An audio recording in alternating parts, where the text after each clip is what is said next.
Primeira leitura. Livro do Êxodo. Naqueles dias, Deus pronunciou todas estas palavras: Eu sou o Senhor teu Deus, que te tirou do Egito, da casa da escravidão. Não terás outros deuses além de mim. Não farás para ti imagem esculpida, nem figura alguma do que existe em cima, nos céus, ou embaixo, na terra, ou do que existe nas águas, debaixo da terra.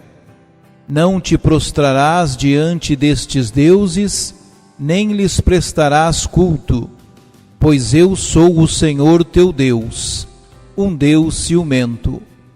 Castigo a culpa dos pais nos filhos, até à terceira e quarta geração dos que me odeiam. Mas uso da misericórdia por 1000 gerações, com aqueles que me amam e guardam os meus mandamentos.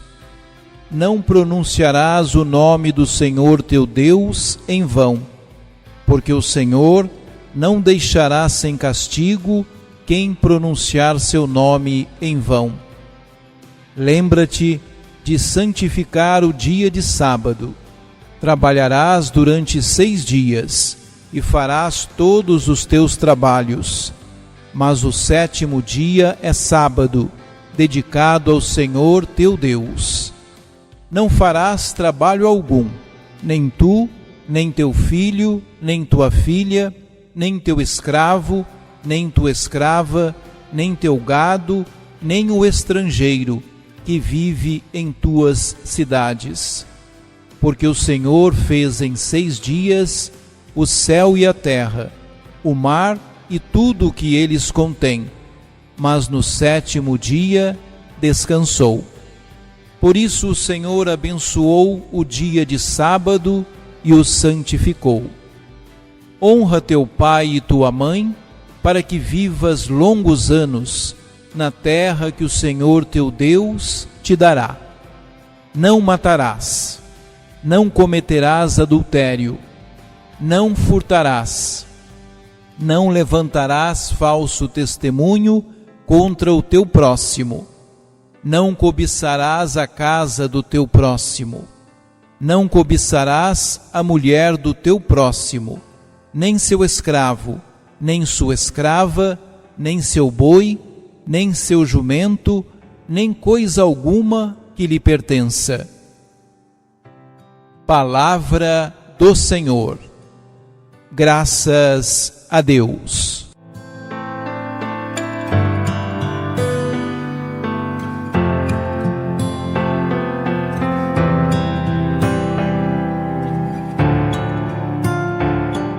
A primeira leitura nos recorda que, na caminhada do Êxodo pelo deserto, o Senhor Deus estabelece os preceitos que irão nortear a vida nova de seu povo liberto.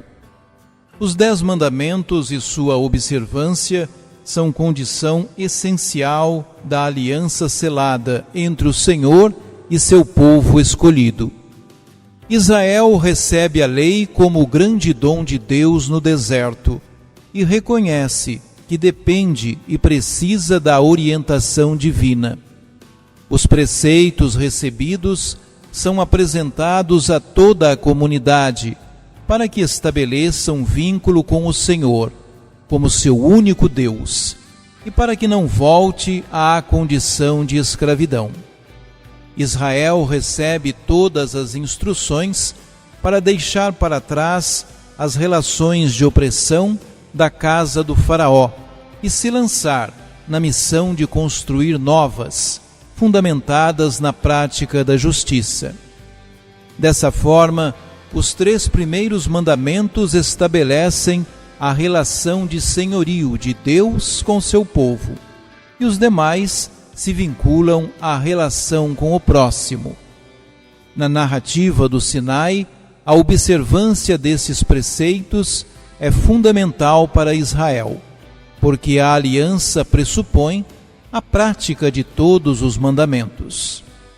A lei entregue a Israel é também diretiva para a construção de relações humanas e justas dentro da comunidade.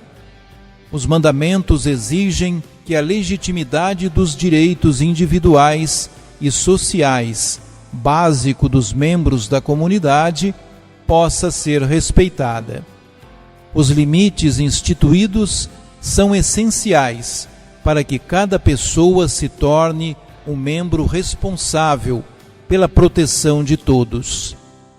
O conjunto de normas e restrições visa não somente ao cuidado da dignidade das pessoas, mas também de seus pertences. Os valores expressos no Decálogo garantem a construção de relações sociais sólidas para a verdadeira prática da justiça social.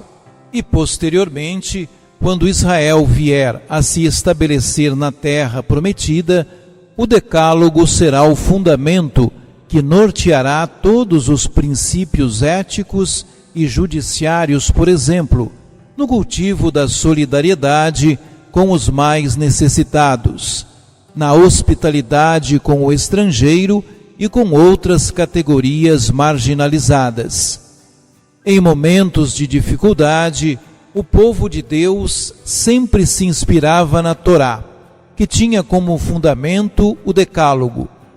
Para Israel, a lei de Deus sempre foi sinal e expressão da vontade divina, a qual deveria ser cumprida na sua totalidade.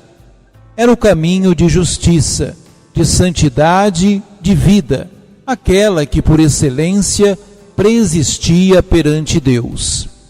Segundo a fé do povo escolhido, a Torá, entregue ao povo por Deus por intermédio de Moisés, era o centro da educação dos descendentes em todos os âmbitos da vida. A educação judaica diferia da educação das culturas circunvizinhas, porque prezava pela sabedoria divina e pela virtude acima de qualquer outro conhecimento. Assim, aprender o caminho de Deus descrito na Torá e observar todos os seus mandamentos era o que havia de mais importante. A Quaresma é tempo em que buscamos nos reconciliar com Deus e com os irmãos, e os mandamentos do Decálogo são colocados diante de nós como princípios orientadores que contêm a sabedoria divina. Escritos com clareza, com uma linguagem que todos podem compreender, eles devem ser apreciados e observados como regra de ouro. Grande parte das Escrituras deriva da prática concreta dos mandamentos nas diversas circunstâncias da vida. Israel reinterpretou os preceitos divinos em todos os momentos de sua história e, muitas vezes, percebeu que havia sido infiel, que havia transgredido a lei divina. Como Israel, o tempo quaresmal requer de nós um discernimento. Deixamo-nos de fato guiar, conduzir por Deus?